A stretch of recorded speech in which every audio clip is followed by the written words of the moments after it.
everyone, and welcome to the Jeff Bullis Show. Today I have with me Rocky Buckley. Now, Rocky Buckley is from Virginia in the United States and is the creator of Platinum Path and the Power Persona Project. And we're going to find out more about those very shortly. He helps experts, thought leaders, and influencers to go platinum by reinventing their brand, strategy, and business model. Additionally, Rocky helps transform what experts, influencers, and thought leaders already know into high-priced training programs so they can generate five-figure clients and create lucrative lifestyle businesses they can run in a few hours a week. You had me at a few hours a week. So who doesn't want to make, good money and do it with in little time as possible? So Rocky, tell us what led you on this path to create the Platinum Path, and where did you really, what did you do at university, which is quite different to what you're doing now?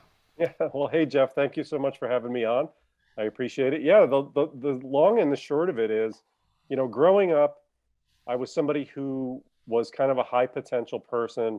I was a young kid who had a high IQ. I skipped a grade and was always had this burden of potential on me from Right. my parents and from everybody around me. There was a lot expected of me growing up as a kid, and it was like you can do anything you want, and so on. And so, growing up, I always felt that sense of responsibility, call it pressure, positive pressure, whatever, to kind of be somebody and be something and do something important in the world. And I kind of felt that from the time I was young. And so, as a young man, as a teenager, I was always thinking about ways to make an impact in the world. My first love really was baseball. I wanted to be a baseball player. And, in my early teens and so on, and then deeper into my teens, baseball was probably my biggest passion. But even in that sense, I was always thinking about it from the standpoint of how could I leverage baseball into being a role model? Because I grew up near the New York Yankees. I was a big New York Yankees fan, which is, I know you have a worldwide audience, but that is the number one Major League Baseball team of all time, Hmm. one of the top sports franchises. And so, I saw myself as somebody who, even if I became a baseball player, could leverage fame or success into being able to impact lives. A lot of the New York Yankees players, lived nearby and they spoke in different areas. They may have spoken at a church or played basketball at a high school, and they were always doing things in the community to make a difference. And I kind of always saw myself as, going in that direction in some way. Well, baseball began to morph as I got a little bit older into a desire to be a filmmaker. I started to write screenplays, and I wanted to be an actor at one time when I was maybe about 18 years old, 19 years old. Wrote screenplays. I went to film school, and that itself became another thing. How can I make movies that impact the world? And if I'm in that position where, I can speak to large audiences all around the world through my art, through my film, I can make an impact. So for me, it was always, growing up was always about impact. In my early 20s, I kind of had a pivot in life. I got very deeply involved in ministry and ministry leadership, which was all about impacting lives. And it was a real desire and a vision to change lives, to be able to bring people into a place of, health and, success and in all areas of life and so on, really, and to integrate faith with life in a way that really played out and bore a lot of fruit in a very high quality of life. So all the way since I was a little kid, it's always been about, can I leverage what I'm doing into making an impact? So when I was, around 32 years old, I started my first business. And, that's a whole other story. But long and short of it is 20 years down the road, I started to realize, I've had this business that I've built it up into something pretty successful, really big clients and so on, but I wasn't making any impact. And that whole desire that I had my whole life, 20 years into my business, I realized and I had realized it along the way, but it really hit a crisis point at about the 20-year mark where it was like, you know what? Yes, I'm doing okay on this one level, on a business level, and I've got a great family and everything like that. But I felt like I wasn't really making an impact in the world. And I started to hit an age where it was like, if I'm ever going to make a pivot, I need to do it because I'm not going to be able to do it in the near future if I don't do it now. So that was kind of what led me into this area. As we talked about prior to going live, one of the biggest drivers for me is people's potential. I wanted to see it in myself, fulfill my own potential, but I also want to see it in other people. I'm very driven and very passionate to see people really unlock themselves, really become the best that they can be. And so when I put everything together strategically, it was like, well, who could I really help the most? I have been working with experts and authors for many, many years in my consulting business. And it was like, how can I take that knowledge and all those chops I developed over 20 years and kind of marry that to high potential people who were sort of stuck and there was a whole other level available for them. And so that was kind of what put me into the space that I'm in now, working with solo entrepreneurs, kind of like myself, who had, a lot of potential, could have become a lot more, and feel that they're just kind of trapped. And what I do is really help people to unlock the best version of themselves and put that into a business model that can really give them success on all levels, not just in business, but also in life. Yeah. So that led you. So, and what you mean by impact is to actually make a positive impact for people to reach Yeah. their potential. Sure. Um, Mhm. that's what you mean by impact. Yeah, Cool. definitely. Yeah. So, so the other thing. So, tell us a little bit more about one of your two key areas, the Power Persona project, and you've built a Facebook group of 1,000+ experts. Tell us a bit what you do there, and also how you work with them, and how you grew that to 1,000 experts. Sure. Well, the Facebook communities was really my first foray into becoming a public figure myself.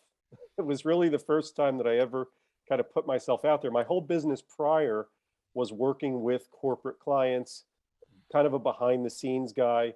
I was, would author projects. I would help them to create things, bring things into the world and so on. But I was more of a behind the scenes guy. And I had never really built a big social media presence, never built any kind of a following and so on, because my clients were large corporations for the most part.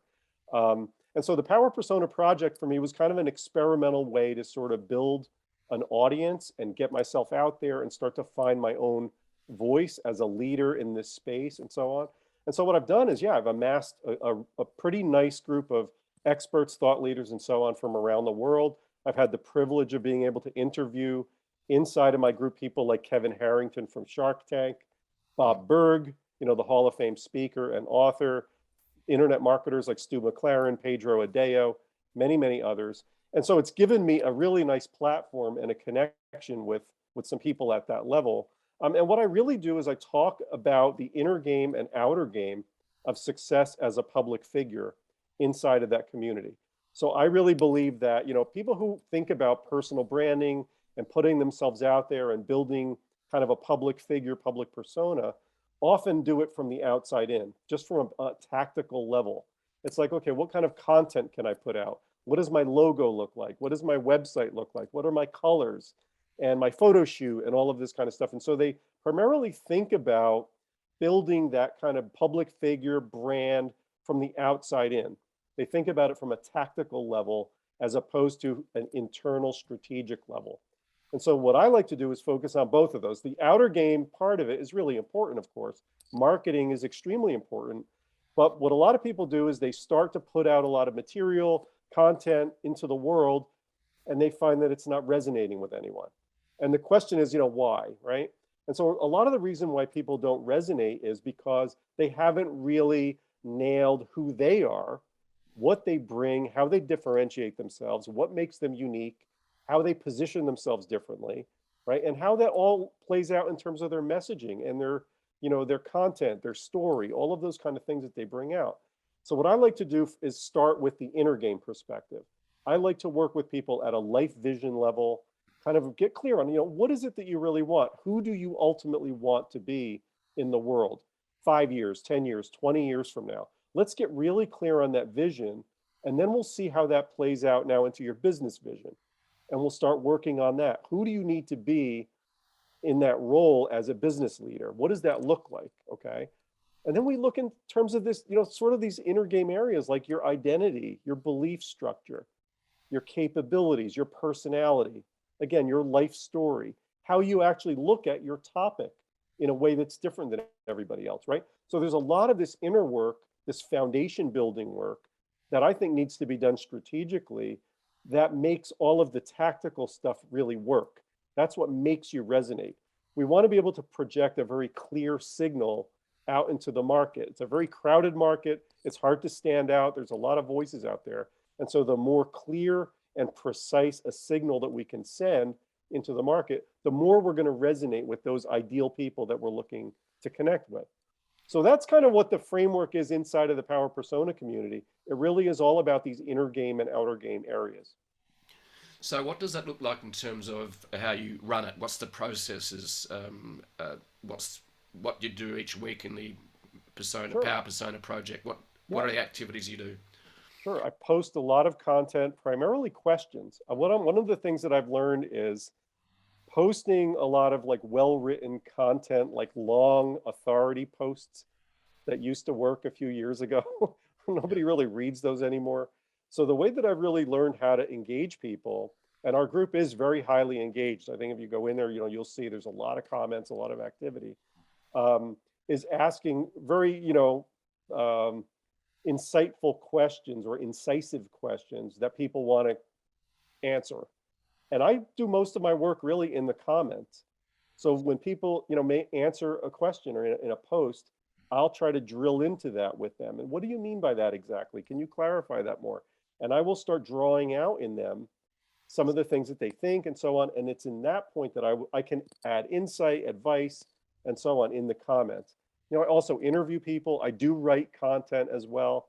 There's a lot of engagement, conversation, and video content and so on. So there's a lot of stuff in there. I spend a lot of time in there and I interact quite a bit.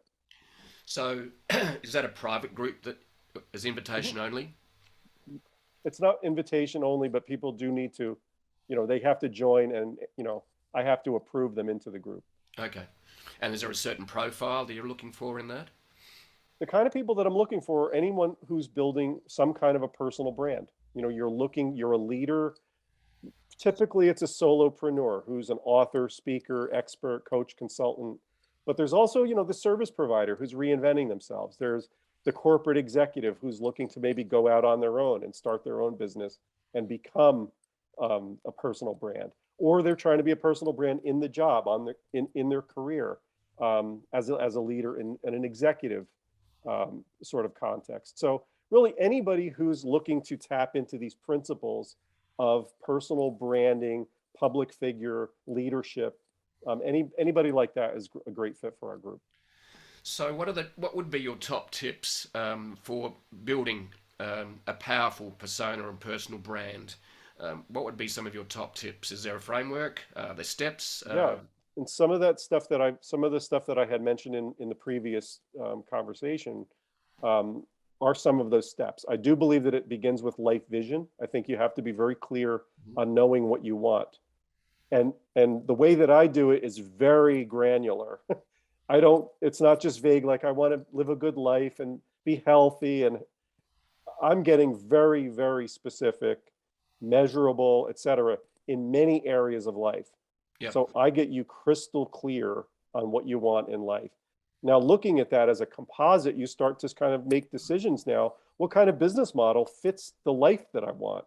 Because sometimes, there's people who they have conflicts at the life vision and the business model level. What I mean by that might be, I want to be a famous speaker and I want to be speaking on stages all around the world. But at the same time, I want to be a parent who's very present with my children. And it's like there's a conflict there because the business vision doesn't really fit the life vision. Mm. And so what I like to do is holistically kind of bring all that together. What do you want out of life? Who do you want to become? Now let's look at your business model and tailor your business model to your life. Within that, what does that role look like for you? Who do you need to be in that role? Okay. Then from there, it's like, okay, let's look at all of the internal resources that you bring. What are your talents? What are your gifts? What are you really good at? What are you passionate about? What are you an expert at? Can we take your expertise and maybe recast it in a different direction where it has more value? Right? So there might be an audience where you're serving a very general audience, or maybe you're serving an audience that isn't going to pay a lot. Whereas if you just shifted what you did a little bit, you could end up charging a lot more, establishing yourself as more of a premium brand, and so on, right? And it changes your entire positioning. So we go through this internal strategic process and get you really, really clear on who you are, who you want to become, and then we start to develop the business strategy. How do you now look at your market? Who's in your market? What are the kind of messages that people are used to hearing in your market? What are the kind of personalities that are there? Who are the gurus? Who are the experts? And how can we now position you as unique in your own space? How can you be first and only in a category inside of that market, right? This is all goes back to Al Ries and Jack Trout positioning, right? Those concepts. Yep. How do we make you stand out in that area, right? And then it becomes like, how do we look inside? What is your life story? How do we take the life lessons, those poignant moments from your life that were where you learned lessons, right? How do we extract all of that from you and now turn that into messaging, content, and so on that positions you, that makes you stand out and makes you connect with an audience, right? People want that emotional, personal connection. And so from that point, we start to build it out into a strategy and then a monetization model, of course. Yep. How do you actually want to get paid? Yep. Do you want to have a membership community? Do you want to sell high ticket programs, $25,000, $50,000 program? Can we do that, right? Yep. So what do you actually want, and what does that look like in a business model? And then how do we get you there? So that's kind of, I've taken you through a very long spectrum, but I really do believe that you build it from the inside out.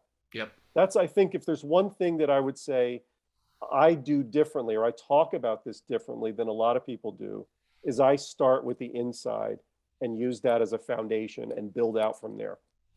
I think you're starting from the best foundation. In other words, you are encouraging people to actually find out why they're on the planet. What are your gifts? Then how can we create something and position you through content? And then how can we get that out to the world? And then that's sort of like testing. Then the last part is, okay, how do I monetize this? And how to design a life that works for me rather than just falling into the box of lawyer, corporate, executive, whatever. So that's really what you're saying, which is comes really from the heart and from the soul, doesn't it? I think it does, and it also, one of the other things I would say is it also plays into your marketing approach as well. Marketing is so important in how we message. And what I've found over the years is that a lot of people sell kind of a one-trick pony formula for marketing. It might be run Facebook ads and have a webinar or start a Facebook group or whatever. And it's sort of this one-size-fits-all framework that people try to pigeonhole other people into, and invariably it doesn't work. That's why when people join high ticket programs, typically there's very high failure rates, 90 something percent, and people have spent a lot of money and they come away without the result that they wanted.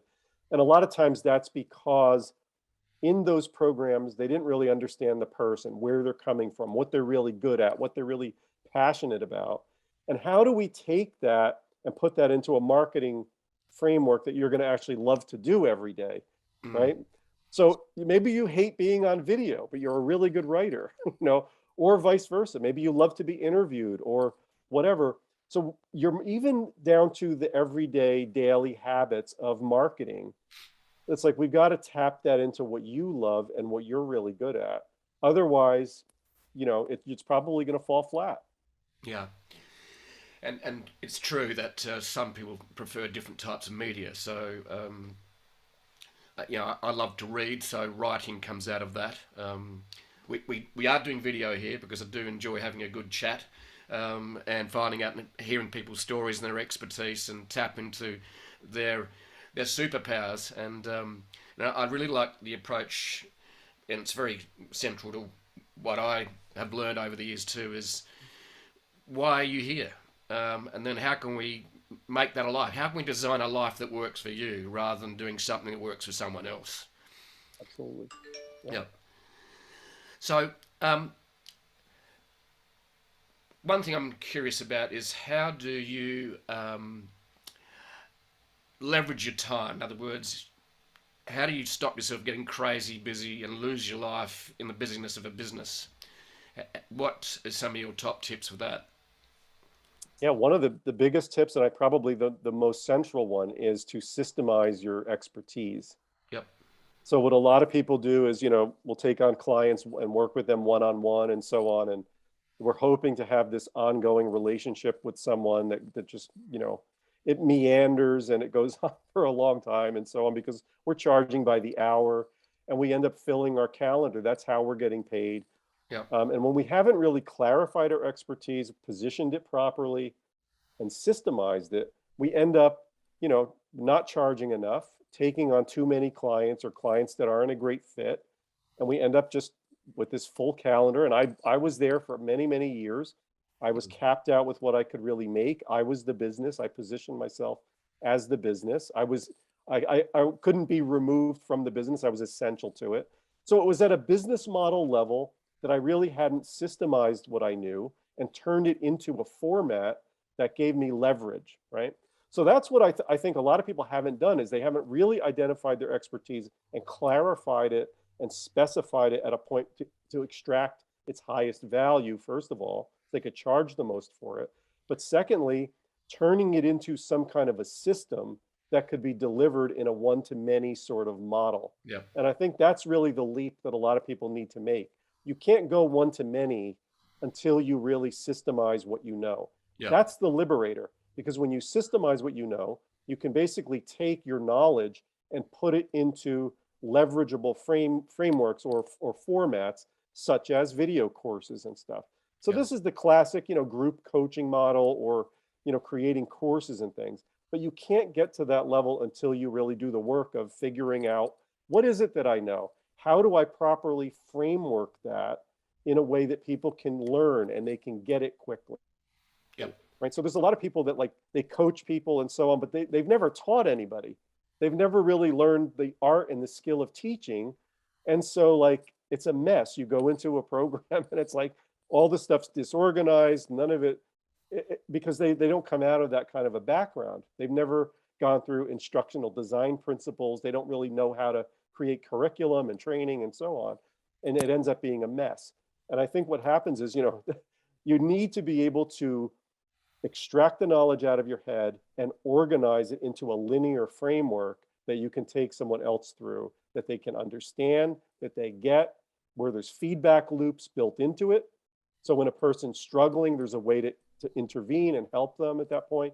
And so there's a whole process that I think is the secret to making that leap from sort of a one-on-one kind of business where you're trading time for money, you're capped, to being able to make that leap where your video content, let's say, does most of the heavy lifting in your business. Yeah. And you show up a couple times a week and you coach people in a group setting or something.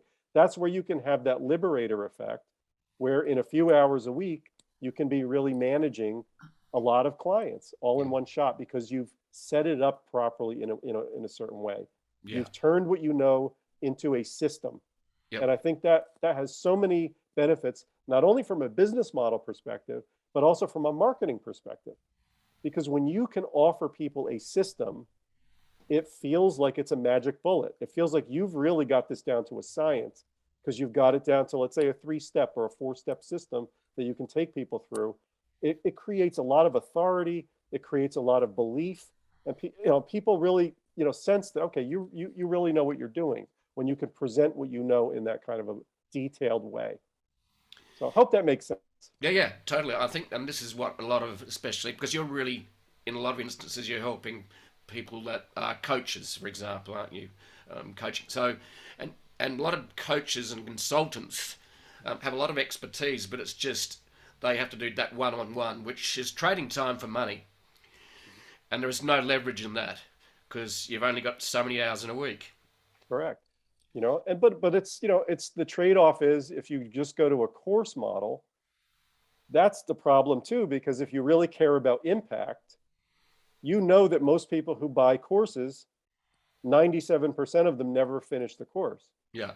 So if you actually really care about results and impact, you have to kind of have a hybrid format that allows you to take advantage of video content, courses, and so on, but you've also got to be able to provide those feedback loops, collaborate with people, give them a sense of community. So you need to have a multi-pronged approach that can hit all of these different learning styles, different problem points, and so on, and really put that together for people so that they can get results and be Yeah. successful. So we talked about creating content. In other words, basically, okay, what am I good at? What should I be doing? How should I design my life? What's my gift to the world? Package it up. In other words, create a product or a service that can be one to many. So, what are some of the types of content that you enjoy putting together yourself? You mentioned video.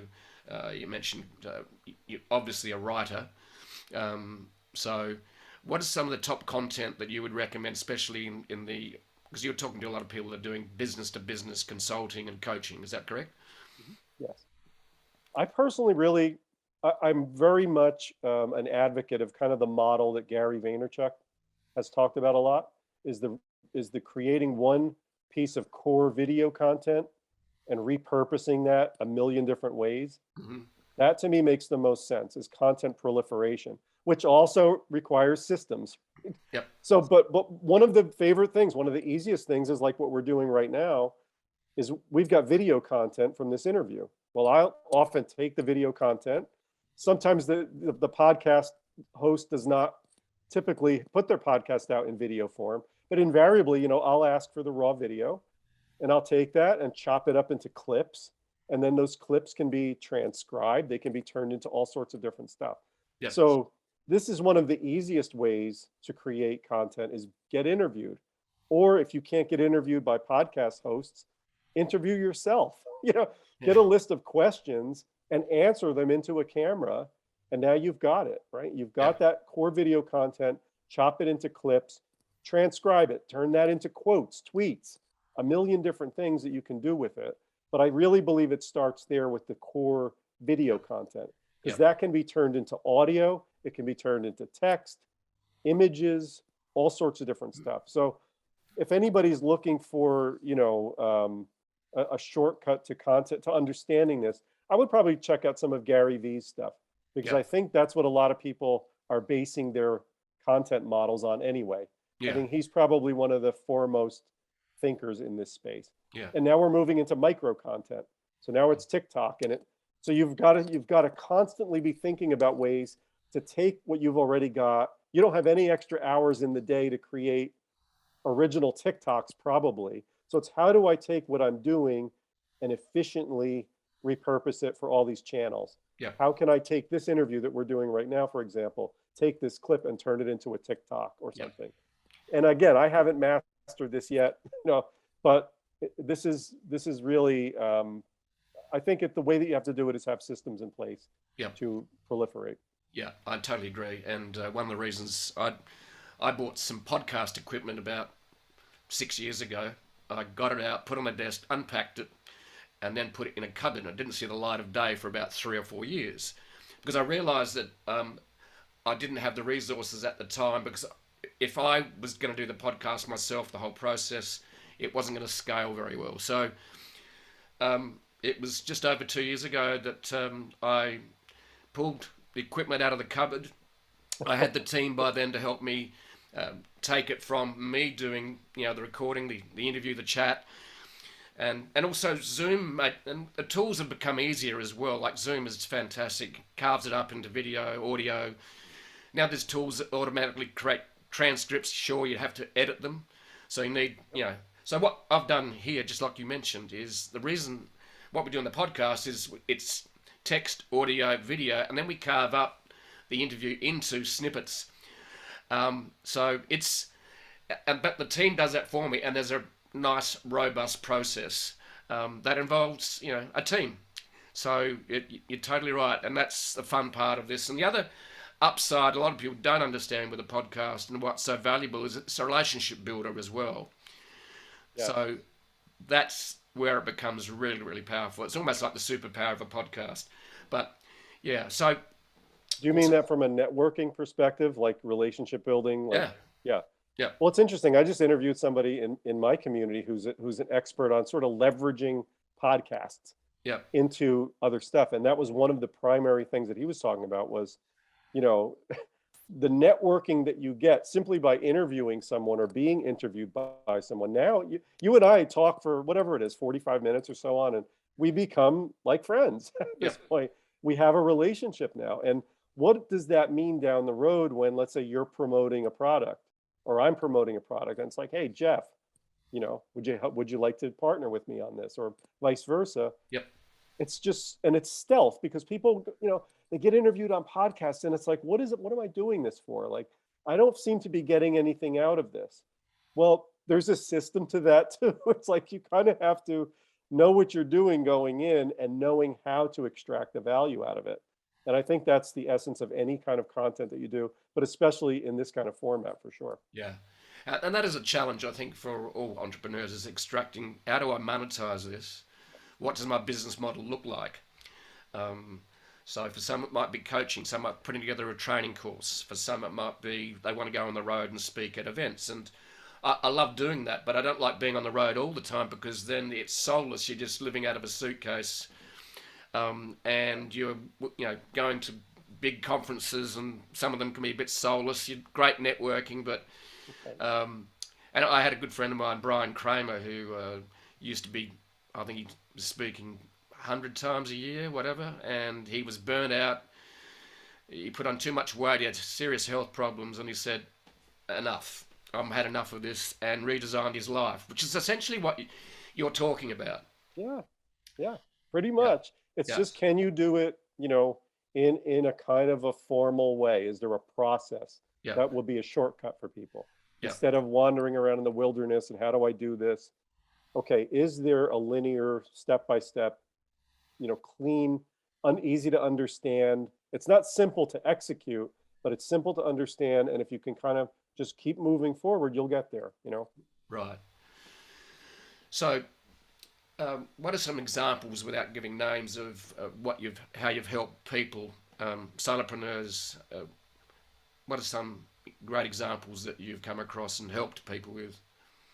Yeah, sure. One of my favorite examples is a good friend of mine named Jim Harshaw, who was an All-American wrestler growing up, became an All-American. I mean, became the youngest Division One wrestling coach in the U.S.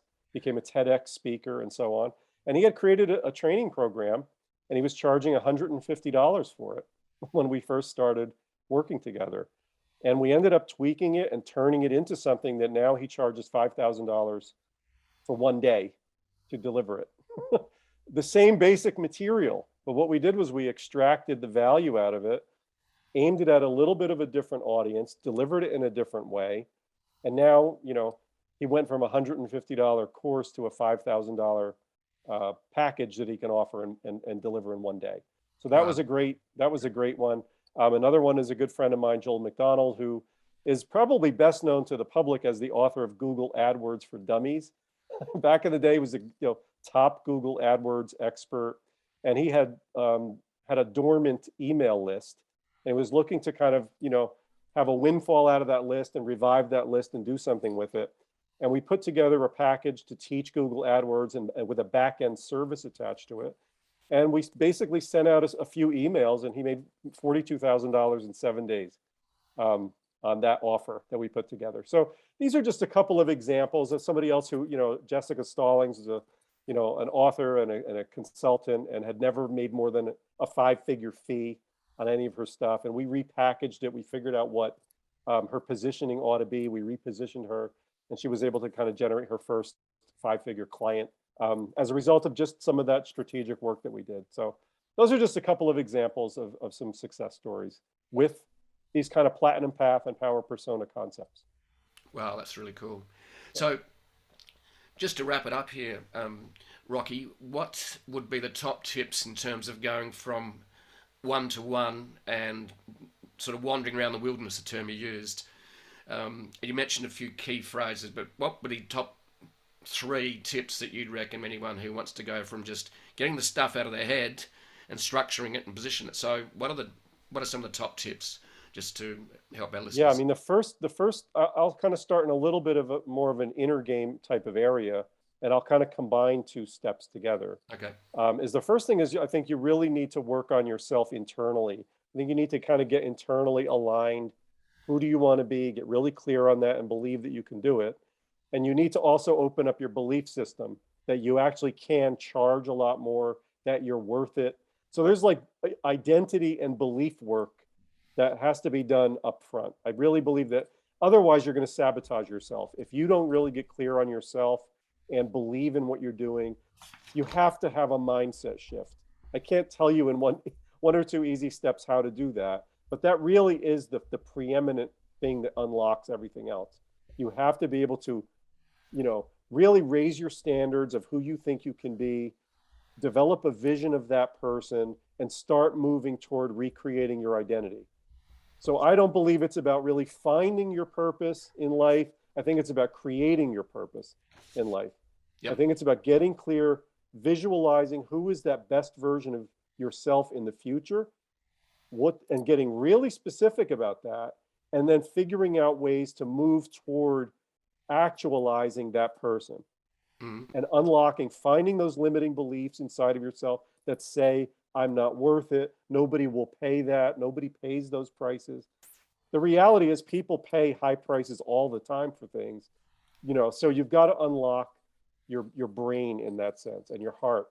So that's really the first step. The second step is really identifying your value. You've got to understand where you are your most valuable. And so you've got to become strategic about your value.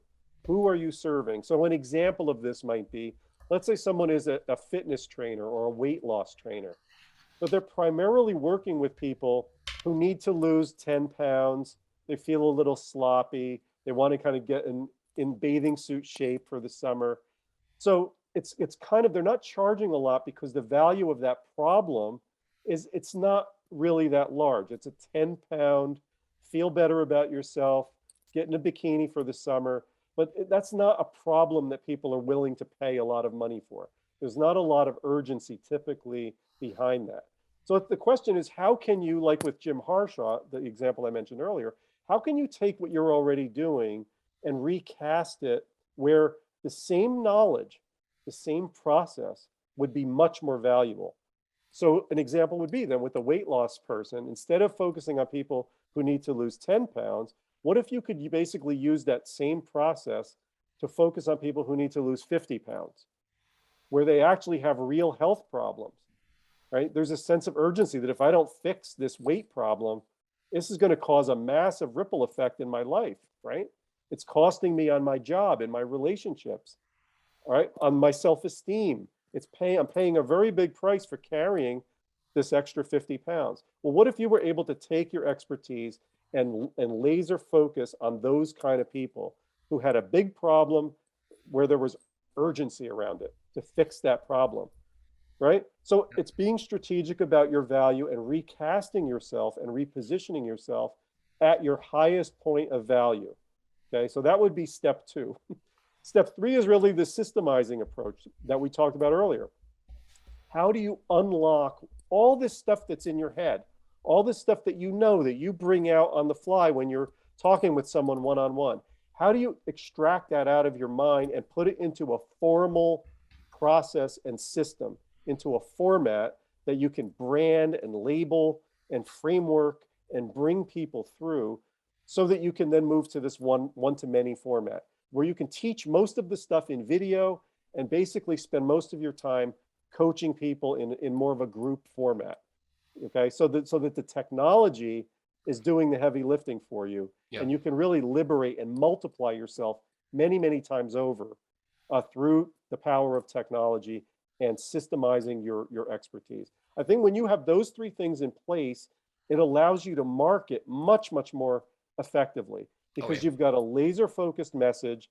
You've got a solution that's aimed at a very specific problem that's perceived as a very high value problem, right? So Yep. when you can line those three things up, it makes your marketing a lot more effective. And then we can go from there on how you would actually market. But those are really the three big cornerstones. And then you can get into things like how do you build a funnel, all that stuff. The stuff that people focus on first. This is why well, I was told I was only one funnel away. from success. Well, the reason that and you kind of are, but you need this other stuff in place first. Yeah. When you can align all of those things, now that one funnel opens everything up for you. Yeah. Whereas it was closed to you before. I think you've summed it up very, very well, Rocky. It's really good. And how can people contact you? What's the easiest way for them to contact you? Yeah, the best place that they can get in touch with me is inside of the Facebook group that I mentioned, the Facebook community, the Power Persona Project. So they can just go to powerpersonaproject.com and jump in there and interact with me. And that's kind of the entry point from there. And Awesome. then we can build that relationship from that point forward. And it's free to join. Great.